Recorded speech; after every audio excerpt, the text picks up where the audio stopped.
Sir wine shop ஓனருங்களா? கடை எப்ப சார் திறப்பீங்க? Okay okay okay, no problem. Sorry father disturb. Party பண்ண போறேன் அப்படிங்கிறாங்கல்ல, அந்த பார்ட்டில போய் என்ன பண்ணுவாங்க நீங்க நினைக்கிறீங்க? ஆரம்பிக்கலாமா? வீட்ல வைஃப் கிட்ட திட்ட முடியாததெல்லாம் என் வைஃப் இதெல்லாம் பண்றா அப்படின்னு சொல்லி ஃப்ரெண்ட்ஸ் கிட்ட சொல்லி திட்டுறது. ஓ பொண்டா இப்ப எப்படி இருக்கு தெரியுமா? ஒரே செகண்ட் இங்க இருந்து கீழே குஸ்டனா சிம்பிளா எல்லாம் முடிஞ்சிரும்னு தோணுது. நம்ம மனைவி விட்டு தனியா வந்துட்டோம், சந்தோஷம் வந்துடும் சார். நண்பர்கள் கூட்டத்தை பார்த்து நம்பர் 1.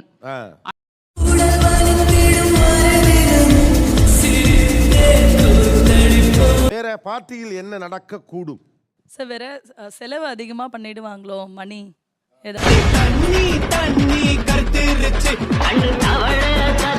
உண்மையில் பார்ட்டியில் என்ன நடக்கிறது? பார்ட்டியில் வந்து நாங்கள் போகிறதே ஃப்ரெண்ட்ஸ் மீட் பண்ணுறதுக்கு அதுக்கு தான் சார் போகிறோம். மச்சான் ஒரு கட்டிங் அப்படின்னு பேசுவாங்க, அதில் ஆரம்பிச்சு எங்கள் பிரச்சனை எல்லாம் நார்மலாக பேசுவோம். கொஞ்சம் குடிப்பீங்க, கொஞ்சம் புலம்புவீங்க. வேற நான் புலம்ப வந்து நிற்கிறாயாரான்ட்ட கொஞ்சம் கேளு, மனம் குழம்பி